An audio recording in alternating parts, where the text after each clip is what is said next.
예, 오늘 우리가 사무엘하 21장 앞부분을 읽었는데요. 지난 시간까지 살펴본 사무엘하 20장까지는 비교적 다윗 왕의 연대기를 따라 기록된 내용들이었습니다. 그러나 오늘 본문 사무엘하 21장부터 마지막 24장까지는 다윗의 통치 기간 중 어느 때인가 있었던 사건 몇 개를 이렇게 따로 떼어내서 소개를 하고 있습니다. 오늘 본문의 사건은 정확하게 어느 때인지는 모르나 그러나 다윗이 통일 왕국의 왕이 되고 예루살렘에 다윗 성과 그리고 하나님의 성전을 이제 솔로몬이 지었죠. 성전 지을 준비를 하고 거기에 다윗의 새로운 장막을 짓고 법궤를 모셔놓은 다음 그리고 이제 여기 내용에 보면 무비보셋이라는 이름이 나오니까 무비보셋을 찾고 그 다음에 이제 그래서 그 무비보셋이 항상 다윗의 상에서 밥을 먹었고 그리고 이제 요나단의 반역이 일어나기 이전에 그 어느 시점 평화로운 몇 년간 그 기간에 일어났던 사건이라고 그렇게 이해를 할 수가 있습니다. 자, 그 중에 가장 먼저 기록하고 있는 사건은 오늘 본문 1절 말씀대로 3년 연부년 3년 이스라엘 땅에 기근이 있었다 이렇게 말하고 있는데요. 우리 1절 말씀 같이 읽겠습니다. 시작. 다윗의 시대에 연부년 3년 기근이 있으므로 다윗이 여호와 앞에 간구하매 여호와께서 가라사대 이는 사울과 피를 흘린 그 집을 인함이니 저가 기브온 사람을 죽였음이니라 하시니라. 아멘. 자, 연부년 3년 그러니까 해를 뒤이어 거듭해서 3년이다 그런 말이죠. 기근이 찾아오고 몇 년이 지나고 다시 기근이 찾아오고 또 3, 4년 지나고 또 기근이 찾아왔다는 말이 아닙니다. 그렇게 해도 힘들지요. 그런데 3년을 연속해서 기근이 이어졌다는 것입니다. 농사로만 의지하고 살던 시대에 한 해만 기근이 들어도 참으로 살기가 어려운데 3년간 연속된 기근, 우리가 흔히 어려움을 말할 때 엎친 데 덮친 격이다. 또 눈 위에 서리가 내렸다. 설상가상이다. 그렇게 말하는데 거기에 한 발 더 나간 것입니다. 설상가상 위에 눈 위에 서리가 내리고 거기에 얼음을 누가 쏟아놓은 듯한 그런 어려움이 계속해서 삼중고로 임하는 그런 고통의 시대였다는 말입니다. 이렇게 큰 피해를 입게 되자 그리고 백성들의 삶이 큰 어려움과 도탄에 빠지자 이것이 이제 일상적인 재해가 아니라는 것을 다윗이 깨닫게 되었습니다. 다윗이 아니라 하나님의 뜻에 민감하지 않은 다른 왕이었다면 연부년 3년이 아니라 4년 5년의 기근을 당한 후에라야 하나님 앞에 기도했을지도 모를 일입니다. 그런데 다윗은 연부년 3년의 기근의 고통을 당하자 깨닫게 되었습니다. 아, 이 기근은 이유가 있구나. 한 해도 아니고 두 해도 아니고 연속으로 3년 기근을 당한 것이 도대체 무슨 이유일까? 이건 하나님 앞에 기도해야 될 제목이구나. 다윗이 이것을 깨달은 것이죠. 한 해만 그런 일이 있고 기도했다면 얼마나 좋겠습니까?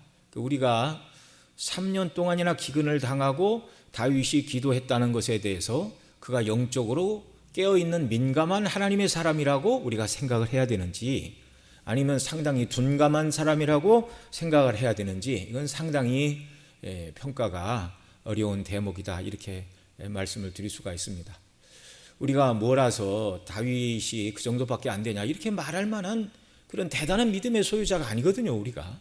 그러나 인간적인 생각으로는 한 해의 어려움을 당했을 때 즉시 하나님 앞에 기도했다라면 2년 3년에 계속되는 기근의 고통은 당하지 않아도 좋을 뻔했다라는 것입니다.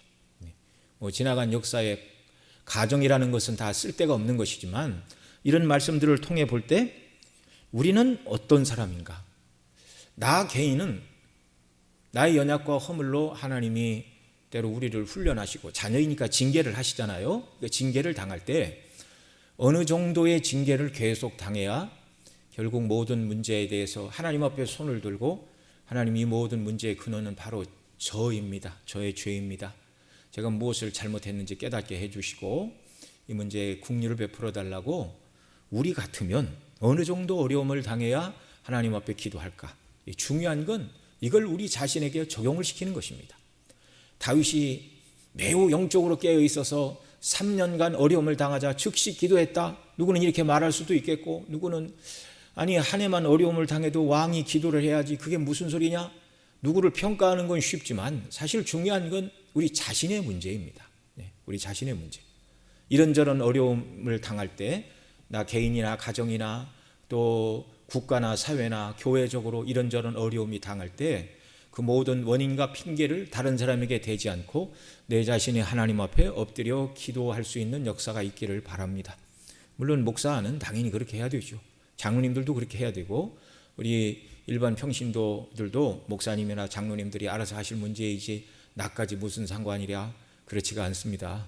요즘 새벽마다 느헤미야서를 강론을 하고 있는데, 느헤미야는 포로된 땅, 바사 땅에서 태어났어요. 페르시아에서 태어났어요. 그런데 뭐 3대 4대 할아버지가 포로로 끌려왔겠죠. 그런데 그 땅 사람들이 어떻게 사는가 큰 관심을 기울이고 있습니다. 거기 태어나지도 않았고 뭐 거기 말을도 잘도 모르고 전혀 뭐 연고가 없어요. 그럼에도 불구하고 느헤미야는 왕을 섬기는, 아닥사스다 왕을 섬기는 술 맡은 관원장으로 고위직으로 왕의 신임을 받고, 예루살렘 모른 척하고 눈 딱 감아도 편히 먹고 사는데 아무 문제가 없는 사람임에도 불구하고 그의 온통 관심은 다 예루살렘에 가 있었습니다.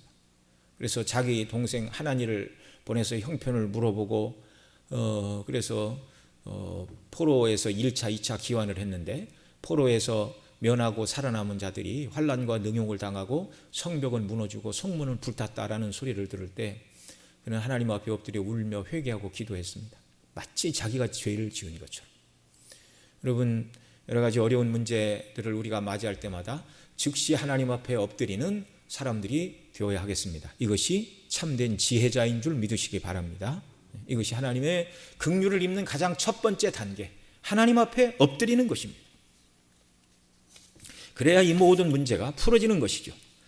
믿음의 사람이 아니라면 연부년 3년 기근을 당할 때 이 문제를 어떻게 할까? 저수지를 파야 되나? 어떻게 수로를 뚫어야 되나? 뭐 인간적인 여러 가지 생각을 하겠죠. 그러나 여러분, 제가 여러 번 말씀을 드렸지만 성지 이스라엘 땅은요 그렇게 저수지를 파거나 또 북에서 남으로 흐르는 요단강에서 물을 대서 농사 지을 수 있는 땅이 아니에요. 이스라엘 이렇게 가운데로 북에서 남으로 요단강이 흐르는데, 요단강 위에가 갈릴리 호수고 남쪽 요단강 끝허리가 사해잖아요. 근데 여러분 아시는 것처럼 사해는 그 옆에 있는 바다 지중해보다 해수면이 400m나 밑에 있습니다. 그 위에 있는 갈릴리 호수도 사해보다 해수면보다 이 갈릴리 호수 지표면이 209m나 아래에 있어요. 그러니까 이렇게 골짜기 분지 속에 이렇게 요단강이 흐른다 그 말이죠. 그 오늘처럼 전기나 양수기가 없는 시대에 전기로 양수기를 동원해서 요단강에서 갈릴리 호수에서 뭐 전국으로 파이프라인을 통해서 물을 공급해서 농사를 짓는다, 그런 시대가 아니었습니다. 하나님께서 가나안 땅, 너희가 가나안 땅에 들어가서 여호와 하나님만을 섬기면 뭐라고 말씀하셨습니까? 젖과 꿀이 흐르는 땅이 될 것이다. 내가 너희에게 이른 비와 늦은 비를 줄 것이다.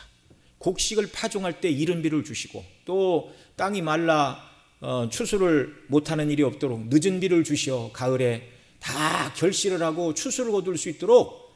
그러니까 이스라엘 땅은 뭐 쉽게 얘기하면 천수답이에요. 천수답. 들어보셨습니까? 하늘로부터 내리는 물에 의해만 농소를 지을 수 있는 그런 논밭을 천수답이라고 그러잖아요. 저도 시골에서 이렇게 자랄 때 냇가 옆에 늘 물을 댈 수 있는 그런 밭들도 있었고, 또 이제 산을 개간해 가지고 높은 지역에 이제 논을 개간해서 이렇게 농사 짓는 사람들도 있었는데, 그 천수답의 농사는 비가 오지 않으면 농사를 지을 수가 없습니다. 그 냇가를 끼고 있는 그런 데는 비가 안 오면 그 냇가를 또 깊이 파면은 물이 다 고이거든요. 낮은 쪽이라. 어떻게든지 농사를 지을 수 있지만, 하늘에 가까운 천수답들은 하늘에서 비가 내리지 않으면 농사를 지을 수가 없어요. 그래서 하나님께서 이스라엘이 범죄하면 첫 번째 하늘에서 비가 안 내리고 땅에서 곡식을 심어도 안 날 것이다. 그래서 하늘은 놋하늘이 되고 땅은 철이 되어서 너희가 씨앗을 뿌려도 거둘 것이 없다. 이것이 이스라엘이 죄를 지었을 때 하나님이 내리시는 회개하라고 보내는 첫 번째 사인입니다. 그 다음에 이제 연병을 보내시고 전쟁이 일어나게 하시고 그래도 회개하지 않으면 결국 포로로 끌려가게 될 것이다. 이걸 신명기 28장에서 이미 모세를 통하여 하나님이 말씀을 해 주셨습니다. 자, 이렇게 하나님이 늦은 비와 이른 비를 주셔서 농사짓게 하시겠다고 약속하신 그 땅, 그런데 그 땅에 하나님이 비를 주시지 않아 기근이 들어 3년간 농사를 망했다. 백성들이 굶고 있다. 고통 중에 있다. 이건 틀림없이 이스라엘이 뭔가 하나님 앞에서 해결해야 될 죄의 문제가 있다는 사인이었습니다. 여러분, 간혹 성도들 중에서도 모든 것을 신앙 중심으로 생각하는 것은 일종의 강박증일 수 있다 생각을 하고 모든 문제를 가지고 하나님께 나아가지 않는 경우가 더러 있을 수 있습니다. 아니 이런 것까지도 하나님 앞에 갖고 나가야 돼. 이런 것까지 신앙의 영역에 속한 건가? 이것까지도 하나님 앞에 기도해야 되나? 내가 조금 신앙에 강박증이 있고 좀 유별난 사람이라서 그런 거 아닌가? 이런 생각이 들어서 이런저런 문제를 가지고 하나님 앞에 가지고 나가지 않는 경우가 있을 수 있는데 그런 일은 아무것도 없습니다. 크든 작든 모든 문제를 가지고 다 주 앞에 나가 기도하는 역사가 있으시기를 바랍니다. 그걸 하나님이 원하시는 거예요. 우리의 신앙의 삶은 하나님과의 생명의 교통입니다. 자, 이렇게 문제 해결의 기본은 하나님 앞에 엎드리는 것인데 그렇게 하지 않고 이리저리 뛰어다니면 힘만 들고 고생만 하고 시간만 지나갈 뿐입니다. 하나님 앞에 나아가 엎드려 기도할 때 왜 하나님이 해결해 주십니까? 만왕의 왕이시고 모든 문제를 하나님이 그 뜻대로 주관하시는 분이에요. 하나님이 통치하시는 이 세계에 우연은 없다는 것을 알아야 됩니다. 우연은 없습니다. 하나님의 뜻대로 이루어지는 필연만 있음을 믿으시기 바랍니다. 자, 성경에서 문제에 봉착했을 때 이렇게 기도함으로 문제를 해결한 사람의 예를 찾을 수가 있죠. 그 중에 한 사람이 바로 여호수아가 그런 사람입니다. 아이성을 정복하고 나서 여리고성을 정복하고 나서 적은 성 아이성을 정복하러 갔는데 패배했어요. 32명쯤 죽고 보니까 백성들의 마음이 물처럼 녹아내렸다. 참 그 얼마나 낙담을 했는지 모릅니다. 그런데 이때 여호수아는 어떻게 하면 전투에서 이길 수 있을까 지도책을 펴놓고 전술 전략을 다시 짜거나 그렇게 하지 않고 하나님 앞에 엎드렸습니다. 여호수아 7장 5절 이하의 말씀 우리 쭉 같이 읽습니다. 아이 사람이 그들의 36인쯤 죽이고 성문 앞에서부터 스바림까지 쫓아와서 내려가는 비탈에서 쳤으므로 백성의 마음이 녹아 물같이 된지라.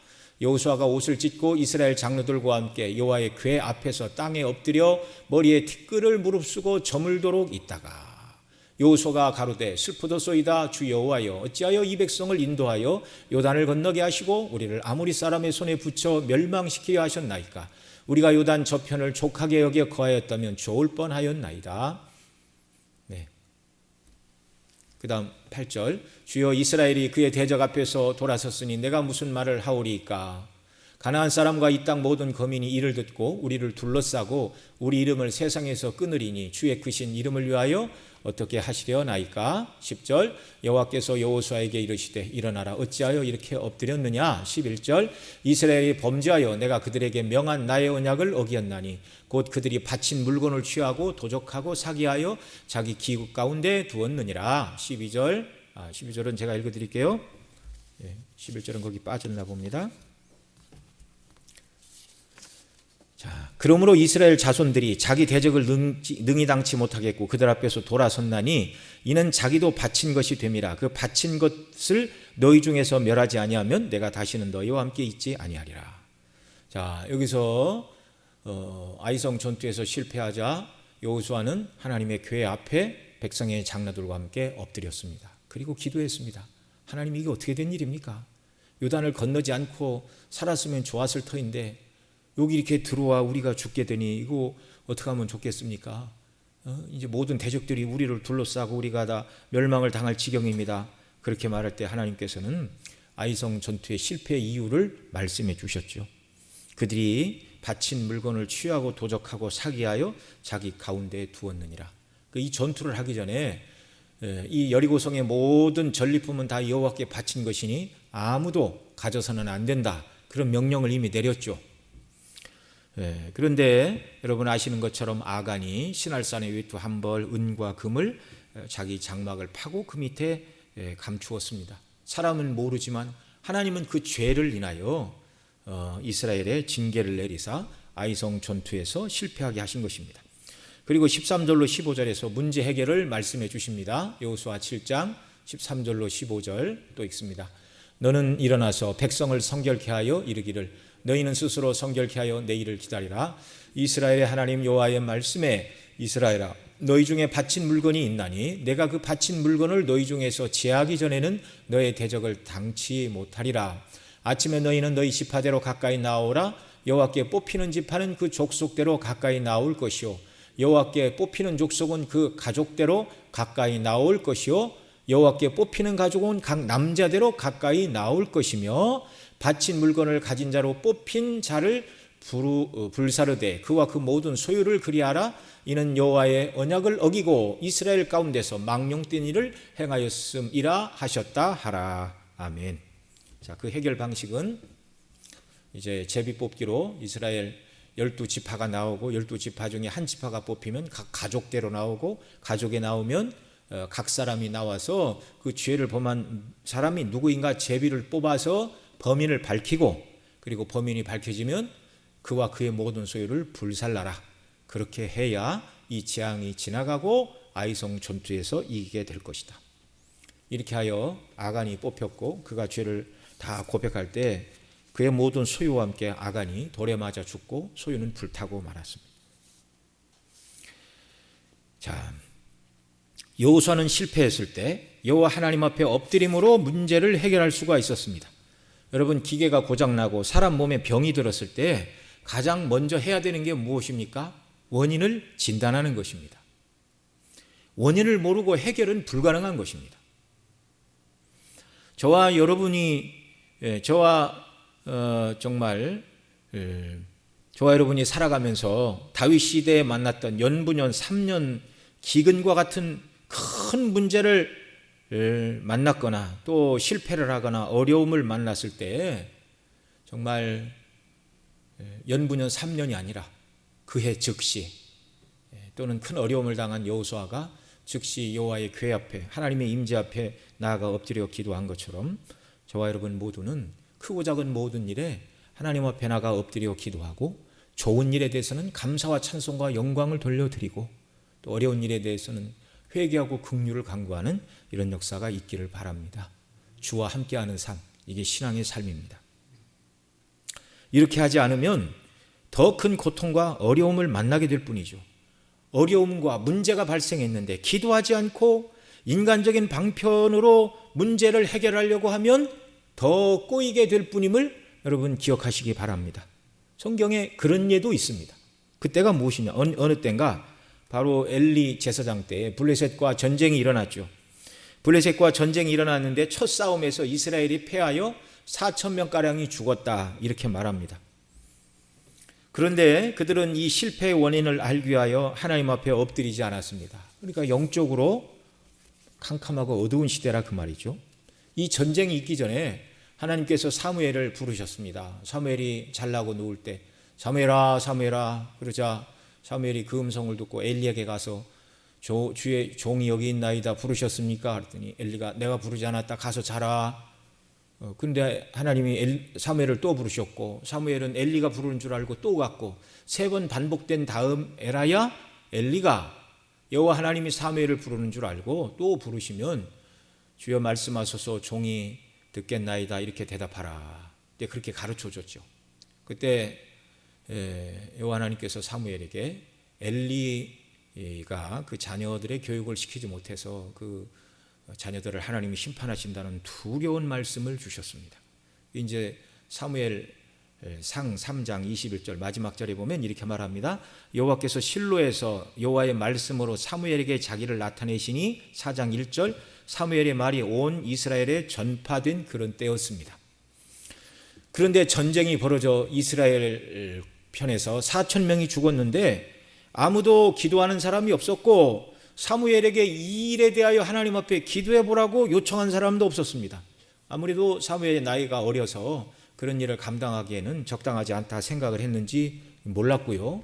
또 일반적으로는 전투에 나가기 전에는 제사장의 에봇에 달린 우림과 둠밈, 이 두 개의 보석에서 하나는 예스, 하나는 노의 사인을 하나님이 보여주심으로 말미암아 물을 때 대답하시는 방식이 있었는데 우림과 둠밈으로도 여호와께 물었다. 그런 말이 한 군데도 없습니다. 그리고 사람들끼리 모여 그 전투의 실패의 이유를 분석하고 나름대로의 결론을 내립니다. 그게 무엇이죠? 사무엘상 4장 3절로 5절 같이 읽습니다. 백성이 진으로 돌아오며 이스라엘 장로들이 가로되 여호와께서 어찌하여 우리를 오늘 블레셋 사람 앞에서 패하게 하셨는고. 그리고 회개하고 기도해야 되는데 그렇게 하지 않고 어떻게 말합니까? 여호와의 언약궤를 실로에서 우리에게로 가져다가 우리 중에 있게 하여 그것으로 우리를 우리 원수의 손에서 구원하게 하자 하니 4절 이에 백성이 실로에 보내어 그룹 사이에 계신 만군의 여호와의 언약궤를 거기서 가져왔고 엘리의 두 아들 홈니와 비느하스는 하나님의 언약궤와 함께 거기 있었더라. 5절 여호와의 언약궤가 진에 들어올 때 온 이스라엘이 큰 소리로 외치며 땅이 울린지라. 그들이 내린 블레셋과의 전투에서 실패한 이유는 여호와의 언약궤를 앞세우고 나가지 않아서 졌다. 일면 타당해 보이는 구석이 있습니다. 자, 왜 그렇죠? 여호수아 시대 여리고를 정복할 때 하나님께서 제사장들에게 여호와의 궤를 메고 하루에 한 바퀴씩 7일째는 7바퀴를 돌고 나팔을 불 때 큰 소리를 외치라. 그러면 성이 무너지리라 라고 말씀하셨고 말씀하신 대로 이스라엘이 순종할 때 여리고성이 무너지고 쉽게 여리고성을 정복한 일이 있었죠. 그러나 법궤를 앞세우고 나가서 성을 돌라고 하신 것은 여호와 하나님의 명령이었고 그것은 친히 사람의 군사력이나 능력이 아니라 하나님께서 홀로 여리고성을 무너뜨려 주실 것을 보여주신 사건이었고요. 여리고를 그렇게 무너뜨리라고 말씀하신 이후에는 그 다음에는 어떤 전쟁에도 법궤를 앞세우고 나가라고 말씀하신 예가 없습니다. 이런 하나님이 너희와 함께 하사 너희가 손 하나 대지 않아도 하나님이 싸우시고 이기게 하시고 승리를 주시니 이 하나님을 의지하여 너희가 칼을 빼고 여호와를 의지하여 나가서 싸우라. 그것이었습니다. 믿음이 연약한 어린아이일 때는 하나님이 다 감당해 주시지만 조금 영적으로 자라나니까 이제 너희가 하나님이 주신 은혜 가운데 성인이 되어서 어린아이를 벗어나고 청년과 장년이 되어서 칼을 빼고 나가 싸워라. 내가 너희와 함께하리라. 이게 하나님이 주신 방편이었습니다. 그런데 이 엘리 제사장 때 블레셋과의 전투에서 1차에 4천 명이 죽고 패하자 기도하지 않던 그들 인간적으로 머리를 맞대고 내린 결론이 여호와의 법궤를 모셔오면 여호와께서 대신 싸워주시고 승리하게 될 것이다 착각을 하였습니다. 그래서 법궤를 모셔오자 이스라엘 진의 군사들이 큰 소리를 외침으로 거기에 땅이 울렸더라. 아주 진동이 일어났다 이렇게 말하고 있습니다. 하나님께 실패의 이유를 묻지 않고 인간의 생각으로 해결책을 제시하니 어떻게 되었죠? 1차 전투에서는 4천 명이 죽었지만 두 번째 전투에서는 이렇게 말합니다. 이스라엘 보병에 엎드려진 자가 3만이었으며 그 다음 4장 11절을 보면 하나님의 궤는 빼앗겼고 엘리의 두 아들 홈니와 비느하스는 죽임을 당하였더라. 사실 그 전쟁은요 여호와를 알지 못했던 불량자 지난주에 홈니와 비느하스도 성경에서 난류, 비류, 잡류, 불량자로 불리우는 무가치하고 사악한 벨리알 이 불량자라는 말이 벨리알이라고 말씀을 드렸죠. 이 벨리알들 홈니와 비느하스 범죄한 그들을 죽이시고 범죄한 이스라엘을 심판하시려는 하나님의 섭리 속에 블레셋이 싸움을 걸어오게 하고 이 전쟁이 벌어진 것입니다. 이들이 영적으로 깨어 있었다면 회개하고 하나님의 은혜를 구해야 되는데 그렇게 하지 않아요. 이게 참 문제이죠.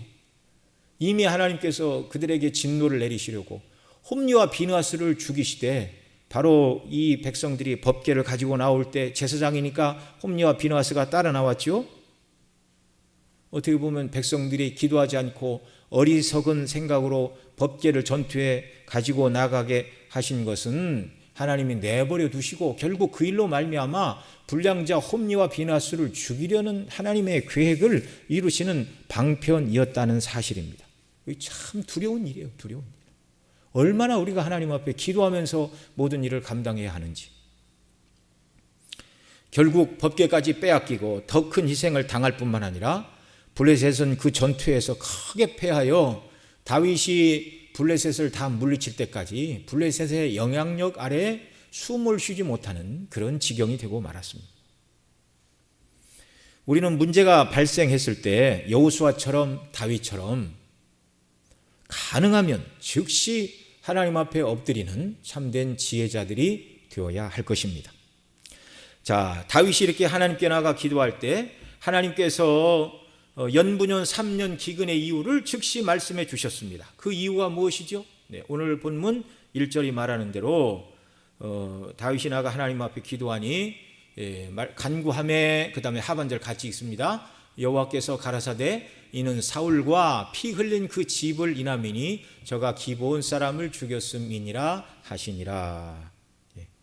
기브온 사람을 사울이 죽인 일 때문에 하나님께서 지금 다윗 시대 연분연 3년 기근이 계속되도록 이렇게 하셨다. 이 말씀을 해주고 계신 것입니다.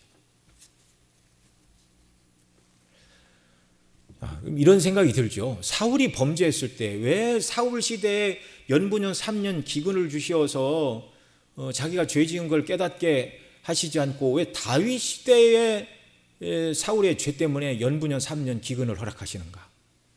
여러분 어떻게 생각하십니까? 사울은 하나님을 경외하는 자가 아니었습니다. 사울 시대 연분연 3년이 아니라 10년, 20년 기근이 온다 할지라도 사울은 엎드려 하나님 앞에 그 뜻을 구하는 사람이 아니었고요. 하나님이 너의 죄 때문에 그렇다 한다 할지라도 기브온 사람들을 죽이고 악을 행했던 자기의 삶을 바꿀 사람이 아니었습니다. 하나님께서 그때는 내버려 두신 거예요. 사울이 죄를 짓도록. 그리고 하나님 마음에 합한 다윗이 왕이 되었을 때 이 문제를 바로잡을 하나님의 종이 세워졌을 때 비로소 하나님이 이 문제를 의제에 올리신 것입니다. 하나님의 통치의 의제로 올리시고 그 다음에 이 문제를 이제 해결하기를 하나님이 기뻐하신 것이죠. 기브온 사람을 죽인 이유를 오늘 본문 2절에서는 이렇게 말합니다. 2절 사무엘하 21장 2절 같이 읽습니다. 기브온 사람은 이스라엘 족속이 아니요 아모리 사람 중에서 남은 자라. 이스라엘 족속이 전에 저에게 맹세하였거늘 사울이 이스라엘과 유다 족속을 위하여 열심히 있으므로 저희 죽이기를 꾀하였더라. 이에 왕이 기브온 사람을 불러 물으니라. 이렇게 말합니다. 여기 기브온 사람은 이제 여호수아 시대에 등장했던 인물들이죠. 여호수아 9장에 나오는데 이들은 여리고와 아이성이 점령을 당하자 그 근방에 살고 있던 자들인데 멸망을 피하고자 남루하고 떨어진 옷과 신발 그리고 곰팡이 핀 떡을 가지고 얼굴에 먼 여행길에 지친 사람처럼 그렇게 치장을 하고 여호수아에게 나와 우리가 먼 데서 왔습니다. 하나님께서 당신들을 통하여 이들을 멸하신다는 것을 알고 우리가 당신과 화친을 청하러 왔습니다. 그리고 그러자 처음에는 화친을 맺으려고 하지 않았죠. 너 이거 어디서 왔는지도 모르는데 그랬더니 자기들의 우리가 출발할 때 입은 옷과 신발이고 우리가 출발할 때 가지고 온 떡입니다. 근데 원래 그 다 곰팡이 피고 이런 떡을 준비해서 와가지고 속였습니다. 여호수아 9장 3절로 6절에 당시 정황을 이렇게 말합니다.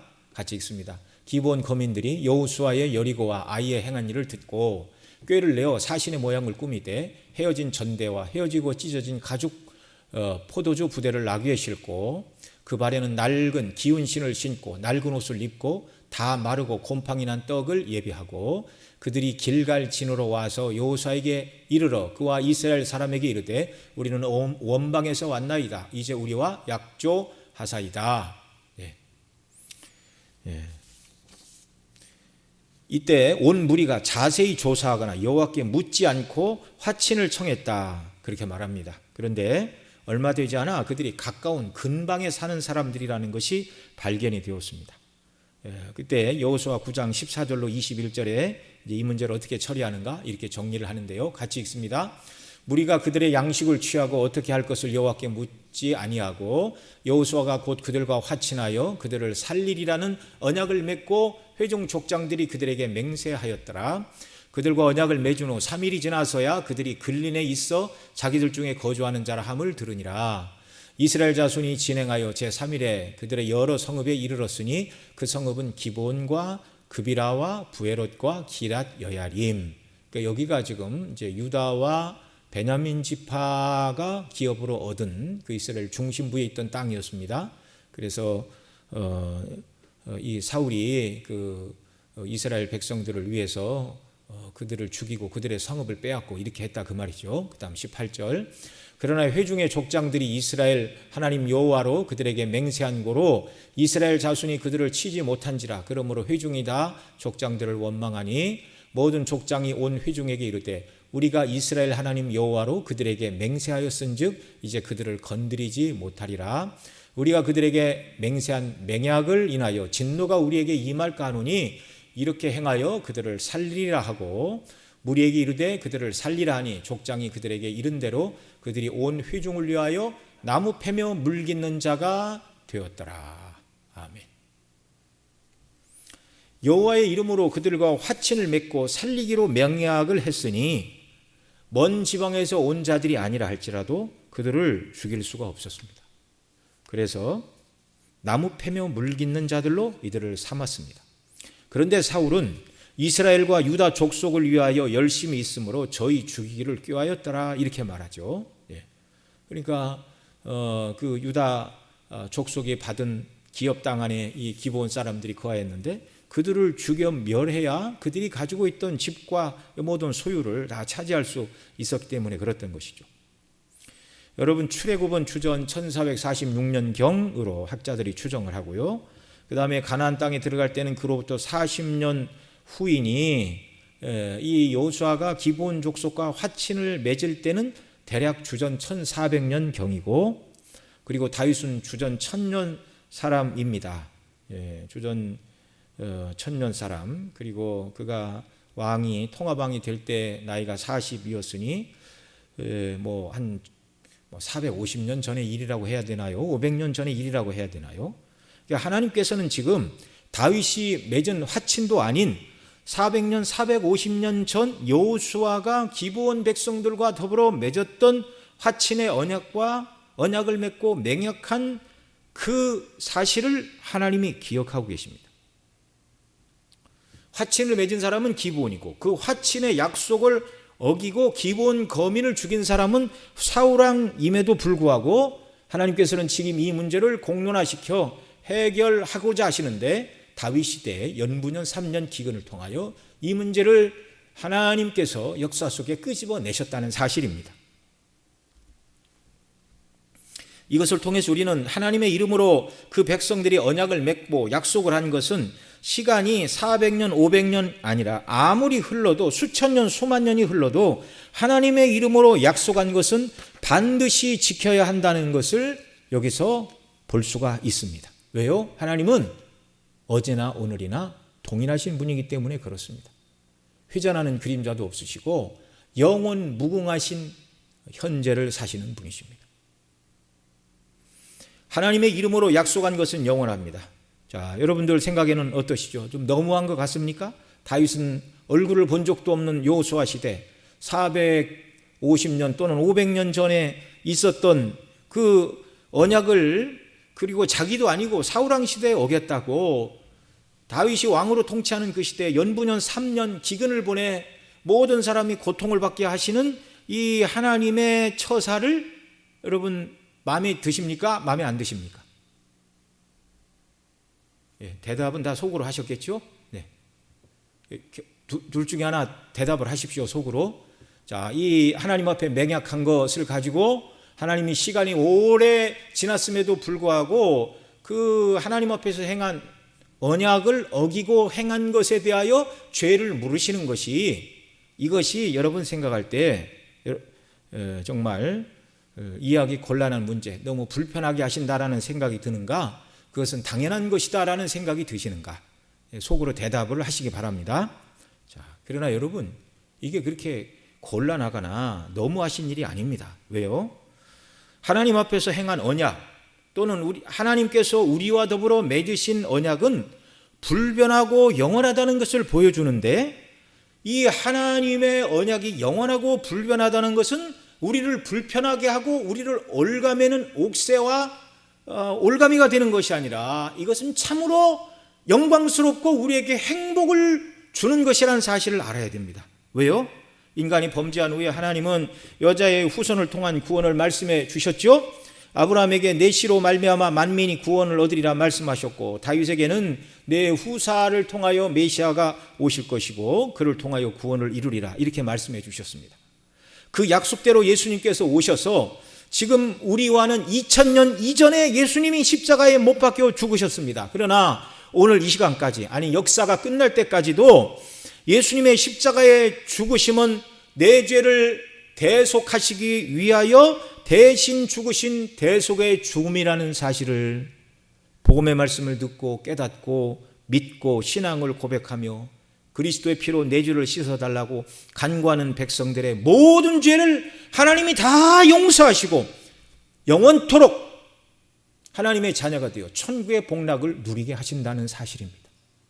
하나님의 언약은 영원합니다. 하나님 앞에서 행한 약속도 영원한 것입니다.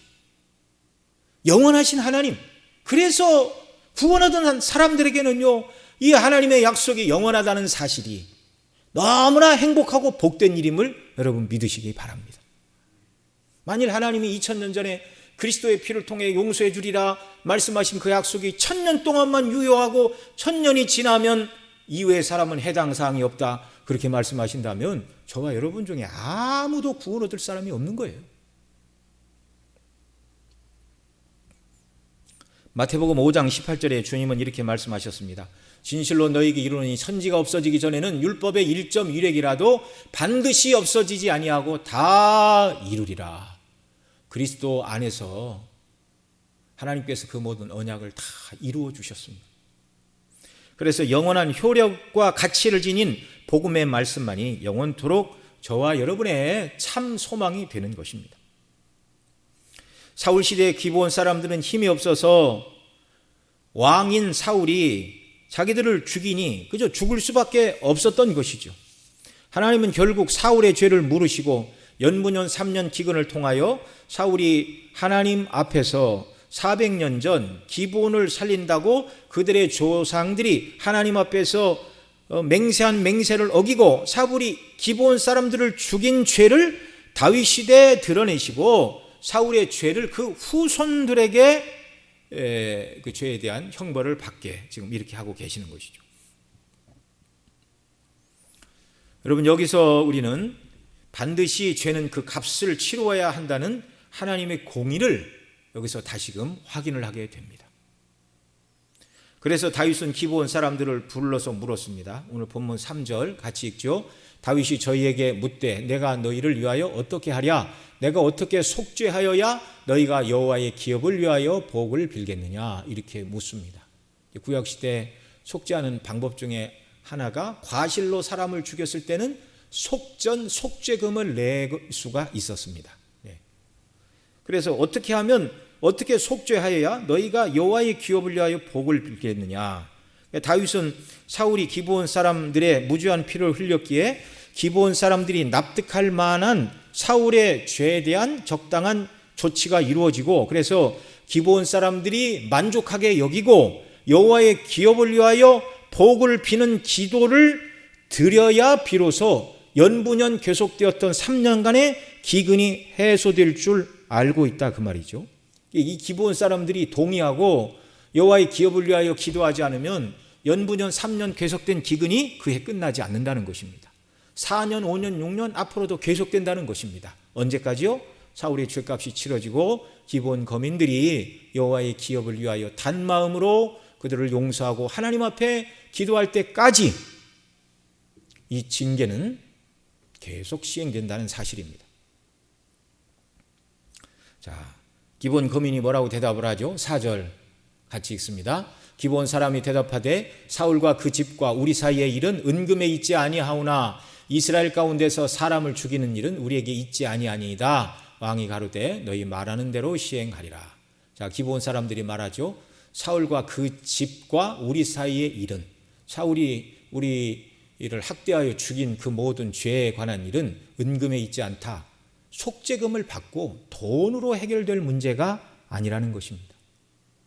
여러분, 우리 출애굽기 21장, 22장에서 배웠던 것처럼 과실을 행했을 때는 또 사람의 고의가 아니라 정말 실수로 짐승들이 이웃 사람 누구를 들이받거나 종들을 죽이거나 그럴 때는 돈으로 배상할 수가 있었습니다. 그러나 고의적인 이 죄에 대해서는 은금으로 해결할 수가 없는 것이었습니다. 그래서 은금에 있지 아니하오나 이렇게 말합니다. 돈을 받고 용서할 수 있는 문제는 아닙니다. 그 말입니다. 그러하오나 이스라엘 가운데서 사람을 죽이는 일은 우리에게 있지 아니하니이다. 이 말이 무슨 말이에요? 우리는 사울이 우리를 핍박하고 죽인 그 죄에 대하여 사울과 그의 후손들에게 피로써 갚아야 된다 그 말인데, 사람을 죽일 힘과 권세는 우리에게 없다 그 말입니다. 그러자 왕이, 다윗이 뭐라고 그래요? 너의 말하는 대로 시행하리라. 피의 복수를 시행해 주리라. 이렇게 말하고 있습니다. 5절 같이 읽습니다. 시작. 다시 큰 소리로 다시 읽어 주십시오. 시작.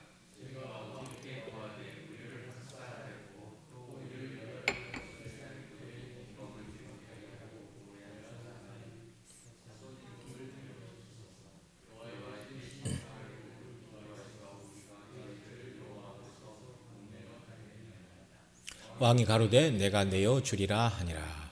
아멘. 이 기브온 사람들의 요청은 사울의 후손 7명을 내어 주소서. 그러면 우리가 사울의 고을 기브아에서 저희를 여호와 앞에서 목매달아 우리 피를 흘린 것에 대하여 공의를 시행하겠다 이렇게 말하고 있죠. 여러분, 사울이 기브온 사람들을 7명만 죽였겠습니까? 훨씬 많이 죽였죠. 훨씬 많이 죽였죠. 사울은 피 흘리는 전문가였습니다. 당시 대제사장이 다윗에게 떡을 주었다는 이유로 그걸 보고 이 불의한 사람이 가서 일러 바쳤잖아요. 그러자 대제사장을 비롯하여 제사장 무리 85인을 칼로 쳐 죽인 사람이었습니다. 참 처음에는 그렇지 않았는데 악신에 사로잡히게 되자 여호와의 제사장, 하나님을 섬기는 제사장 무고한 자의 피를 85인이나 흘렸고, 여기 기브아 사람들을 죽였다 그러는데, 기브아 사람들은 다윗의 사울의 후손 7명만 내어달라 그렇게 말했지만 7명을 죽인 게 아니라 많이 죽였어요. 그런데 이 7이라는 것은 상징적인 수 아닙니까? 완전수. 이 기브온 사람들도 사울이 행한 악행에 비해서는 사람들이 너무 점잖고 좋은 거예요. 수없이 많은 사람이 죽어나갔지만 그저 상징적인 숫자 7만 내어주면 그들을 목매달고 공의를 시행하고 우리가 하나님 앞에 이스라엘의 이 모든 기근과 재앙이 지나가기를 기도하겠다 그렇게 말한 것이죠.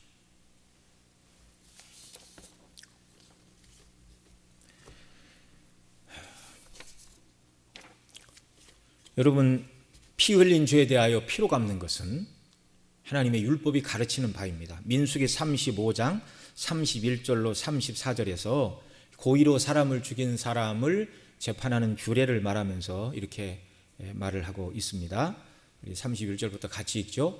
살인죄를 범한 고살자의 생명의 속전을 받지 말고 반드시 죽일 것이며, 분명히 말하죠. 또 토피성에 피한 자를 대제사장이 죽기 전에는 속전을 받고 그 땅으로 돌아가 거하게 하지 말 것이라. 또 너희는 거하는 땅을 더럽히지 말라. 피는 땅을 더럽히나니 피 흘림을 받은 땅은 이를 흘리게 한 자의 피가 아니면 속할 수 없느니라. 너희는 너희 거하는 땅 곧 나의 거하는 땅을 더럽히지 말라. 나 여호와가 이스라엘 자손 중에 거함이니라. 하나님이 그 땅에 함께 거하시는데 그 땅을 더럽히지 말라. 더럽히는 게 뭐냐면 사람의 피를 흘리면 그 땅이 더러워지는데 피를 흘리게 한 자의 피가 흘려져야 속할 수 있다. 그 더러움이 속죄가 된다. 그러니까 사람을 죽인 사람의 피가 흘러지지 않으면 더러워진 그 땅이 정결하게 되지 않는다 그 말입니다. 그 말은 무슨 말이냐면 깨끗해야 농사도 잘 되는데 더러워진 땅에는 하나님이 그 땅에 복을 주시지 않는다는 말이에요. 여기서 두 가지를 말했죠. 고의로 사람을 죽인 자는 속전으로 용서할 수 없다는 것이고, 두 번째로 무죄한 피가 흘려지면 그 땅이 더러워지는데 그래서 피 흘린 자의 피가 흐르지 않으면 속할 수 없다. 오늘 본문과 관련하여 말씀을 드리면 악한 자의 피가 공에 따라 흘려지지 않으면 연분연 계속되는 기근이 끝나지 않게 된다라는 말입니다. 그래서 기브온 사람들은 사울의 후손 중에 7명을 내어달라, 목매어 공의를 시행하겠다 그렇게 말한 것이고요. 그렇게 말할 때 다윗이 내어주겠다 이렇게 말하고 있습니다. 이 기브온 사람들의 요구를 다윗이 들어주지 않을 수가 없었던 것이죠. 그래서 사울의 후손 7명을 내어달라고 할 때 내가 내어주리라 이렇게 분명히 말하죠. 여기서 확인할 수 있는 두려운 사실이 무엇입니까? 부모가 지은 죄의 값을 지금 사울의 후손들이 치르고 있다는 사실입니다. 출애굽기 20장 5절 6절에서 우상을 만들어 섬기지 말라 하시고 우상 숭배의 죄를 지을 때 하나님이 이렇게 말씀하셨어요. 같이 읽습니다. 그것들에게 절하지 말며 그것들을 섬기지 말라. 나 여호와 너희 하나님은 질투하는 하나님인즉 나를 미워하는 자의 죄를 갚되 아비로부터 아들에게로 3, 4대까지 이르게 하거니와 나를 사랑하고 내 계명을 지키는 자에게는 1000대까지 은혜를 베푸느니라. 우상 숭배의 죄에 대하여 하나님은 조상의 죄를 자손의 3, 4대까지 갚으신다 이렇게 말하죠. 뿐만 아니라 뒤에 출애굽기 34장 7절에 보면 또 악한 죄에 대해서도 하나님이 3, 4대까지 갚으신다고 말씀하십니다. 같이 읽습니다. 인자를 1000대까지 베풀며 악과 과실과 죄를 용서하나 형벌 받을 자는 결단코 면제하지 아니하고 아비의 악을 자여손 3, 4대까지 보응하리라.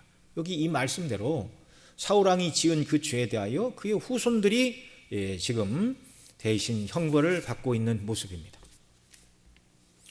참 두려운 말씀이죠. 그러면 여러분, 부모의 죄로 인하여 죄값을 당하지 않으려면 어떻게 해야 되죠? 결론은 하나입니다. 모든 인생의 죄의 문제를 대속하시고 죽으신 그리스도에게로 피하는 것입니다. 도피성인 그리스도에게로 나가는 것입니다. 예수님 믿고 그의 피로 죄사함을 받을 때 조상이 지었던 모든 죄의 저주로부터 다 끊어진다는 사실을 여러분 믿으시기 바랍니다. 오늘날 간혹 가게 흐르는 저주를 끊어라 그런 소리를 하는데 이미 예수님 믿는 사람들에게는 그 모든 저주가 다 이미 끊어진 것을 믿으시기 바랍니다. 구약식으로 하면 앞으로 오실 메시아를 의지하고 하나님을 경외하는 믿음 안에 거하는 것입니다. 이것이 조상의 죄가로부터 벗어나는 것이죠. 그래서 오늘 본문 7절은 우리가 읽지 않았는데 제가 읽어드립니다. 그러나 다윗과 사울의 아들 요나단 사이에 서로 여호와를 가리켜 맹세하신 것이 있으므로 왕이 사울의 손자 요나단의 아들 무비보셋은 아끼고, 그러니까 무비보셋은 내어주지 않았어요. 왜요? 둘 사이에 언약이 있었을 뿐만 아니라 그 언약은 하나님을 경외하는 사람들끼리 맺은 언약이었습니다. 그러니까 요나단은 하나님을 경외하는 사람이었죠. 다윗을 참으로 사랑하고 신의를 지킨 믿음의 사람이 요나단이었고, 요나단의 아들 무비보셋도 역시 다리가 불편하였죠. 우리가 앞서 살펴본 것처럼 압살롬의 반역 때 그의 시종 시바가 배신을 하여 놓고 가서 그렇지, 다윗이 돌아올 때까지 그리스도를 상징하는 다윗의 왕권이 회복되기를 바라며 수염을 깎지 않고 그렇게 정말 남루한 상태로 다윗을 소망하며 기다리던, 오늘날 얘기하면 구원받은 하나님의 사람이 무비보셋입니다. 그래서 이 저주 가운데 무비보셋은 벗어날 수가 있었던 것입니다.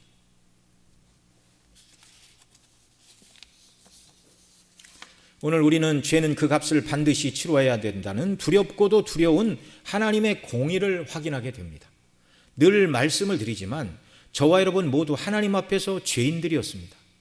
예수님은 형제를 미워하는 것도 살인이라고 하셨죠. 우리가 무수한 죄, 사람을 미워하고 시기하고 질투하고 말로써 사람을 죽이고 마음으로 죽인 죄, 그 외 수많은 우리의 죄들을 인하여 저와 여러분이 하나님의 공의의 심판과 형벌을 당해야 마땅한 자들이었는데, 우리를 대신하여 예수님께서 우리 죄에 합당한 하나님이 우리에게 내리셔야 될 모든 공의의 형벌을 십자가에서 다 당해 주셨습니다.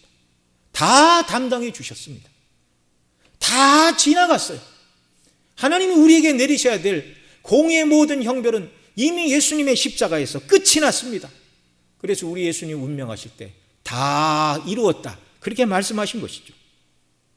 그래서 저와 여러분으로 하여금 죄로 인한 저주와 책망과 사망이 그리스도의 십자가에서 그 값이 다 치루어졌기에 우리가 죄와 죽음과 사단의 권세에서 벗어나게 되었고, 하나님 앞에서 의롭다 하심을 얻게 되었고, 하나님의 자녀로 받아들여졌고, 천국의 후사가 되었습니다.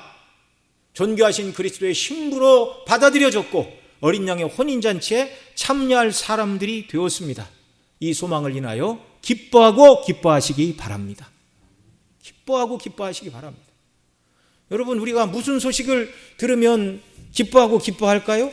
지금 이제 녹번동 이 지역에 새로운 아파트가 세워져서 도시계획이 통과했다, 그래서 많은 사람들이 마음이 이렇게 부풀어 있을 수도 있는데요. 요즘 집값이 올라서 예를 들어서 15억짜리 아파트가 공짜로 생기게 되었다, 그러면 복음 중에 복음이겠죠. 그러나 그것도 지나가는 것입니다. 가장 영광스러운 복음이 무엇입니까? 영원토록 지옥 형벌에서 죄에 대한 값을 치르고 고통을 당해야 될 우리들에게 지옥의 형벌은 다 지나갔다, 지옥 가지 않는다, 그것만 해도 너무 감사한 거예요. 우리 존재 자체를, 육체와 영혼을 하나님이 다 멸하셔서 아무것도 아닌 것으로 돌아가게 하셔도 지옥 가는 것보다는 이것이 비교할 수 없이 영광스럽고 복된 일입니다. 그런데 하나님 우리에게 베푸신 복은 그 정도가 아니라 저와 여러분을 하나님께서 자녀로 받아들여 주셨고, 천국에서 영원토록 하나님과 더불어 영광을 누리는 영생의 복락을 허락해 주셨어요. 세상의 어느 동화책을 봐도 이렇게 영화로운 결말을 말할 수가 없어요. 그러니까 하나님이 우리에게 약속하신 천국은 감히 사람의 머리로도 상상할 수가 없는 얘기입니다. 상상할 수가 없는 얘기. 성령의 역사하사 믿음으로 받으니까 우리가 이것을 믿고 소망하며 살아가지, 그리스도 밖에 있는 사람들에게 이런 얘기를 하면 허황되기 이를 데 없는 소리를 한다, 이렇게 말하는 거예요. 안 믿어지니까. 너무나 큰 은혜를 저와 여러분이 받았습니다.